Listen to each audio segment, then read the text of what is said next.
alone, every sound feels louder.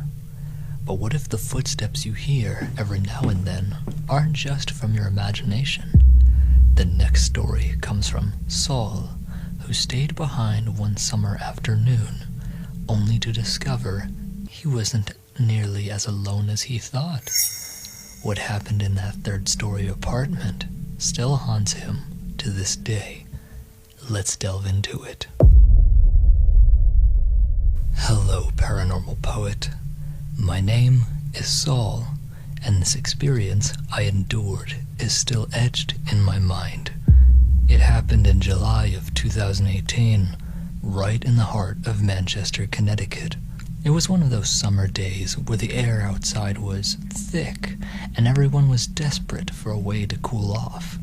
My whole family had gone out to the water park that day, but I decided to stay back and hold down the fort. I just wasn't feeling the trip that day. Figured I'd relax, maybe get a few things done around the house. We live in a 3-story apartment building, and I was alone inside, just moving through my usual routine. At some point, I figured it was a good time to shower, so I headed down to the second-floor bathroom. Everything felt normal, peaceful even. The water was warm, and for a while, I forgot I was alone. After I dried off, I made my way up to the 3rd floor where my room is. I wasn't thinking much, just grabbed a fresh pair of clothes and started getting dressed. That's when I heard it.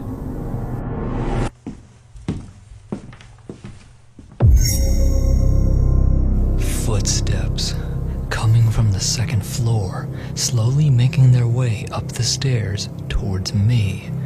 Now, at first, I didn't panic. My immediate thought was, oh, maybe someone came back early.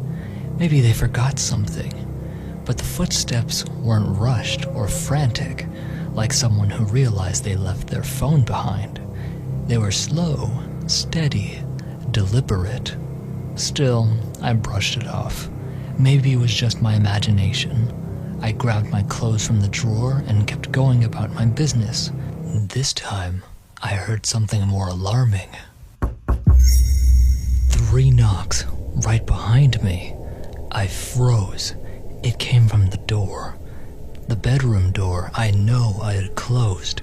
I glanced over my shoulder and said out loud, "Come in," expecting one of my siblings or my dad to poke their head in. Instead, the door, the one I had closed, was now wide open, and before I could take another step or even breathe, it slammed shut, right in my face. This wasn't a soft click, this wasn't a gust of wind, it straight up slammed. I stood there, completely frozen. My body wouldn't move, my skin went cold. The worst part, I remembered something I had completely forgotten in the moment of panic. Everyone was still at the water park. I was truly home alone. No one else had a key. No one else was supposed to be there. And yet, something was. I didn't open that door again for hours. I just sat on the bed, every light on, praying for the sound of someone to walk in through the front door.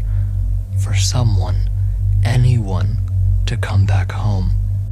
Eventually they did.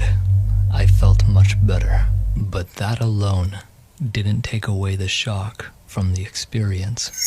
That was very much still lingering, and still lingers to this day. Years passed, and I still have no idea what opened and slammed my door. Coming from a religious family, I can understand why that would be a factor in having an experience like this. Now, don't get me wrong, our family are well acquainted with ghosts, but it was mainly small sounds, little bumps and creaks in the night. Some of the experiences may not even be paranormal, but some of them were, but they weren't as severe as what happened to me that day. I still think about it from time to time, the way the footsteps calmly made their way to my room. The way the door slammed like someone didn't want me leaving that room. It wasn't the only strange thing to happen to me in that apartment, but it's one of those experiences that still gives me nightmares to this day.